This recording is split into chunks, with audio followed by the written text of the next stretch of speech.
Maharishi, would it be possible for you to give a lecture about the family structure?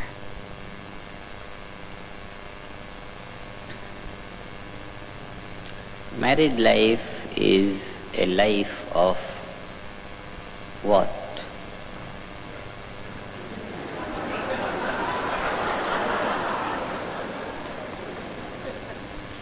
Joy in sacrifice. Joy in sacrifice. One enjoys foregoing one's desires for the desire of one's wife or one's husband. One forgoes one's desire for the desire of the other. And this is the life of union of the two. They are yet two, but they are in union with one another. And the bond of union is stronger when one respects the desire of the other in comparison to one's own desire. If one desires, whosoever desires first, yes should come from the second. Whosoever expresses his opinion, I would like to have that, the second should say, yes, of course, you should have that. And if you want to differ, bring the point of difference after 4 hours.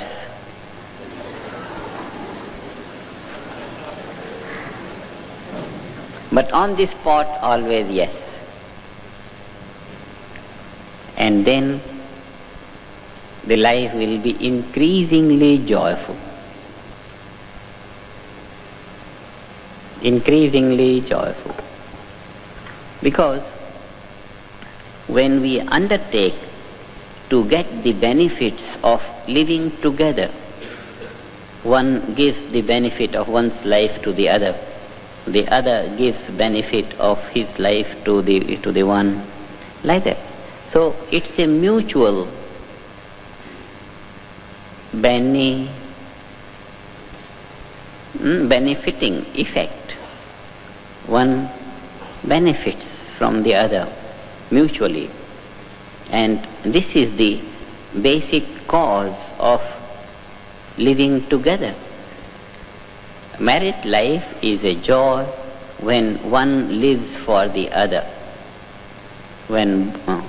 If one lives for oneself, then both live for themselves, and then one doesn't live for the other, then both want to derive maximum advantage from the other, and no one is ready to give, and everyone is ready to take. There is no one to give. And that's an end to that union. And when one is to give and the other is to give, both live on the level of giving, life is glorious. Always it is this giving. As long as giving dominates the interest of both, so long union gets more and more strong. And when one starts to refuse to give, and then he starts to take more and more and take more and more, the other gets tired of only losing, not gaining. So the formula of married life is live for the other. And living for the other, it's a very great art and science of increasing fulfillment in life. This tradition is coming on from all times, tradition of living together, because it is natural. Married life is a natural situation, but this natural structure of living two together is successful when one is to give on the level of giving, this structure of life is most rewarding. One lives for the other, one lives for the other. And from the moment one starts a little bit this way, and then the tension builds up. So instead of bond being strengthened, the bond expands and becomes weak, ceases to be intimate. So many men, they go out to work, and tired from the work they come home and they are afraid to ring the bell of home, because there is that complaint and that complaint and that complaint. And returning back home becomes a fearful struggle. Driving home should be a joy, more greater joy and greater joy.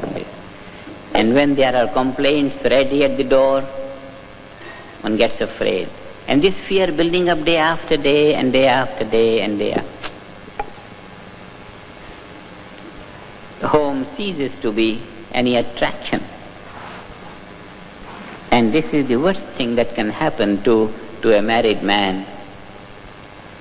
And therefore, it is in the interest of the wise to not launch complaints against complaints after complaints and complaints. And it is in the interest of man not to launch upon her complaints of his office and complaints of his work and failures of his business and all the tediousness of his friends. And don't bring the misery of the office home, and don't take the misery of the kitchen to living room. That's it. No. It's very important. Family life is a blissful life,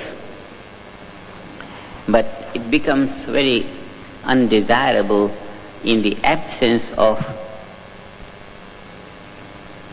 raised level of consciousness.